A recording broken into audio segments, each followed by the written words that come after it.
Dear students, school English division में YouTube के channel Jitendra KLD classes में आप सभी का स्वागत है। स्टूडेंट्स, इस वीडियो के अंदर हम लोग 10th क्लास की इंग्लिश प्रोज के first chapter the enchanted pool यानी जादुई तालाब की स्टोरी स्टडी करेंगे, जिसको सी राजगोपालाचारी ने लिखा है। स्टूडेंट्स, वीडियो को अंत तक देखें। यह वीडियो आपके लिए बहुत ही लाभदायक यानी फायदेमंद है। अगर आप इस चैप्टर को अच्छे से समझते हैं तो आपको पैसेज के क्वेश्चन का आंसर और लॉन्ग क्वेश्चन आंसर लिखने में कोई परेशानी नहीं होगी।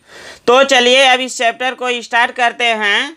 Chapter first, the enchanted pool, जिसको हिंदी में कहेंगे स्टूडेंट जादुई तालाब। इंचांटेड का अर्थ होता है जादुई और पूल का अर्थ होता है तालाब। इसके जो राइटर हैं यानी आथर हैं, जिसको हिंदी में लेखक कहते हैं स्टूडेंट्स, सी राजगोपालाचारी हैं। किसी बुक में यहाँ राज के जगह राजा भी लिखा हुआ मिलता है स्टूडेंट्स। और ये जो सी शार्ट में लिखा गया इसका फुल फॉर्म है चक्रवर्ती। स्टूडेंट्स, चैनल को सब्सक्राइब करके बगल में बेल आइकन को ऑल पर क्लिक कर दीजिए, जिससे हमारी आने वाली वीडियोज का नोटिफिकेशन आपको सबसे पहले मिले। स्टूडेंट्स, लाइक एंड शेयर भी करना मत भूलिएगा। तो स्टूडेंट्स, इस चैप्टर में सबसे पहले हम लोग स्टार्ट करते हैं अबाउट द लेसन यानी पाठ के बारे में। तो देखिए पाठ के बारे में राइटर ने क्या बताया students. This lesson is an extract from the Mahabharat. तो यहाँ पे स्टूडेंट्स इज एन एक्सट्रैक्ट का जो अर्थ है वो लिया गया है या उद्धरण है। तो मिला के अर्थ हो जाएगा स्टूडेंट्स, यह पाठ महाभारत से लिया गया है या यह पाठ महाभारत से उद्धरण है। It reflects the character of Yudhishthir the Dharmraj, his patience, kindness, love for his brothers and intelligence. तो स्टूडेंट्स, इस लाइन में वर्ड्स का मीनिंग क्या है देखिए। रिफ्लेक्स मीन्स होता है प्रकाश डालता है या दर्शाता है। द कैरेक्टर मीन्स होता है चरित्र। पेशेंस का अर्थ यहाँ पे स्टूडेंट्स धैर्य है। काइंडनेस का अर्थ है दयालुता। लव का अर्थ है प्रेम और इंटेलिजेंस का अर्थ है स्टूडेंट्स बुद्धिमता।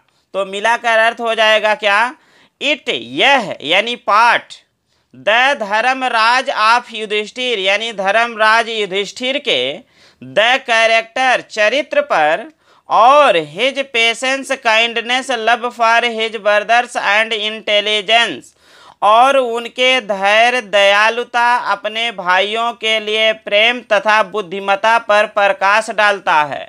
इसका एक तरह से और अर्थ बता सकते हैं स्टूडेंट्स, इट यह यानी पाठ, द धर्मराज ऑफ युधिष्ठिर यानी धर्मराज युधिष्ठिर के, द कैरेक्टर चरित्र को, और his patience, kindness, love for his brothers and intelligence, और उनके धैर्य, दयालुता, अपने भाइयों के लिए प्रेम तथा बुद्धिमता को दर्शाता है।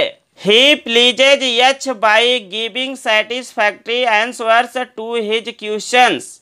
तो इस लाइन में मीनिंग क्या है देखते हैं स्टूडेंट्स। प्लीजेज का अर्थ है खुश कर देते हैं या प्रसन्न कर देते हैं। बाई गिविंग का अर्थ है दे करके। सेटिस्फैक्ट्री का अर्थ है संतोषजनक। तो मिला के अर्थ हो जाएगा स्टूडेंट्स, वह यानी युधिष्ठिर यक्ष को उनके प्रश्नों के संतोषजनक उत्तरों को दे करके प्रसन्न कर देते हैं।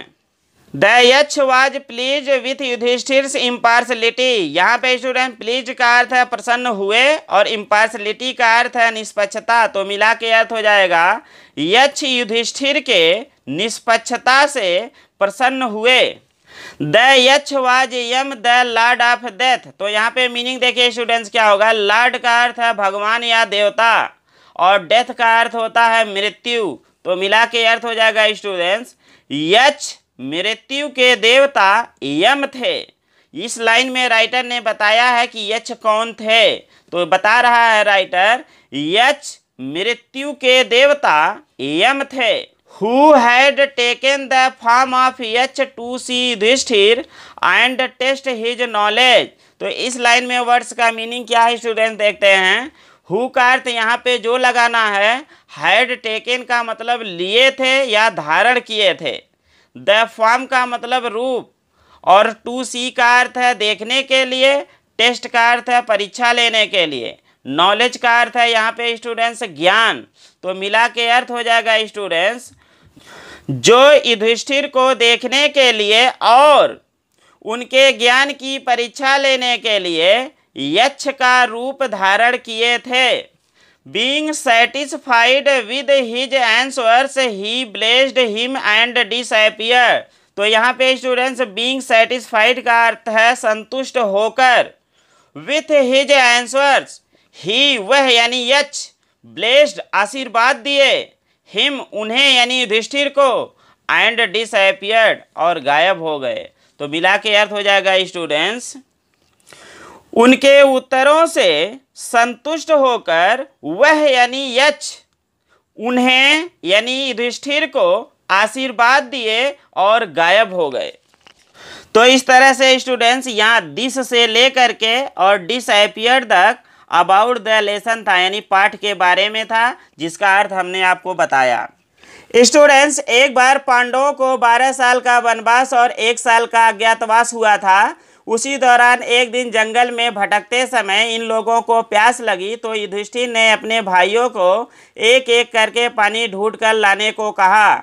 उनके भाई पानी की तलाश में गए और युधिष्ठिर उनकी प्रतीक्षा कर रहे थे, लेकिन जब उनके भाई वापस नहीं आए तो क्या होता है उसी का इस चैप्टर में वर्णन किया गया है। तो स्टूडेंट चलिए अब स्टोरी को स्टार्ट करते हैं। Yudhishthir waited for his brothers in anxiety and thirst. तो यहाँ पे मीनिंग है स्टूडेंट्स, वेटेड का मतलब है स्टूडेंट प्रतीक्षा करते रहे, एंजाइटी का अर्थ है स्टूडेंट चिंता, और थर्स्ट का अर्थ है प्यास। तो मिला के अर्थ हो जाएगा युधिष्ठिर चिंता और प्यास में अपने भाइयों की प्रतीक्षा करते रहे। Can they have been subjected to a curse, or are they still wandering about in the forest in search of water? तो यहाँ पे मीनिंग देखिए क्या है स्टूडेंट्स, सब्जेक्टेड का अर्थ होता है शिकार होना, ग्रस्त होना, प्रभाव के अधीन होना। कर्स का अर्थ होता है अभिशाप। स्टिल का यहाँ अर्थ है स्टूडेंट्स अभी भी। वॉन्डरिंग का अर्थ है घूमना या भटकना। फॉरेस्ट का अर्थ है जंगल। सर्च का अर्थ है खोज। मिला के क्या अर्थ हो जाएगा स्टूडेंट देखिए, राइटर कह रहा है कि युधिष्ठिर सोच रहे हैं can they have been subjected to a curse, क्या वे किसी अभिशाप के अधीन हो गए हैं। या इसी का अर्थ ऐसे भी बता सकते हैं स्टूडेंट्स, क्या वे किसी श्राप से ग्रस्त हो गए हैं। आर अथवा are they still wandering about in the forest in search of water, या क्या वे अभी भी पानी की खोज में जंगल में भटक रहे हैं। Can they have fainted or died of thirst. तो यहाँ पे मीनिंग देखिए स्टूडेंट, फेंटेड का अर्थ है मूर्छित होना, बेहोश होना, और डाइड का अर्थ होता है मरना। थर्स्ट का अर्थ है स्टूडेंट्स प्यास। तो राइटर कह रहा है कि क्या वे बेहोश हो गए हैं अथवा क्या वे प्यास के कारण मर गए हैं। Unable to bear these thoughts and driven by an overpowering thirst. तो यहाँ पे स्टूडेंट्स अनेबल का अर्थ है असमर्थ, और टू बियर का अर्थ है सहन करना। थॉट्स का मतलब है विचारों। ड्राइवन का मतलब यहाँ पे स्टूडेंट्स होता है प्रेरित होना या व्याकुल होना। बाई एन ओवरपावरिंग, ओवरपावरिंग का अर्थ स्टूडेंट्स होता है अत्यधिक। थर्स्ट का अर्थ होता है प्यास। तो मिला के अर्थ हो जाएगा स्टूडेंट्स इन्हीं विचारों को सहन करने में असमर्थ और अत्यधिक प्यास के कारण प्रेरित। He gave up waiting and started out to look for his brothers and the pool. तो यहाँ पे मीनिंग स्टूडेंट्स है, गेव अप का अर्थ है स्टूडेंट छोड़ दिए या त्याग दिए।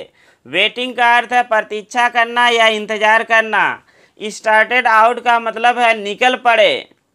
टू लुक का मतलब है यहाँ तलाश में या खोज में। For his brothers and the pool. तो मिला के अर्थ हो जाएगा स्टूडेंट्स वह यानी युधिष्ठिर इंतजार करना छोड़ दिए and started out to look for his brothers and the pool, अपने भाइयों और तालाब की खोज में निकल पड़े। होपिंग दैट, यही आशा करते हुए कि, होपिंग दैट का अर्थ है स्टूडेंट्स यही आशा करते हुए कि ही माइट फाइंड देम, तो यहाँ पे स्टूडेंट फाइंड का अर्थ होता है ढूंढना या पाना, अदम माने उन्हें यानी भाइयों को। तो मिला के अर्थ हो जाएगा ही माइट फाइंड देम, वह उन्हें पा लेंगे, वह उन्हें ढूंढ लेंगे, वह उन्हें खोज लेंगे।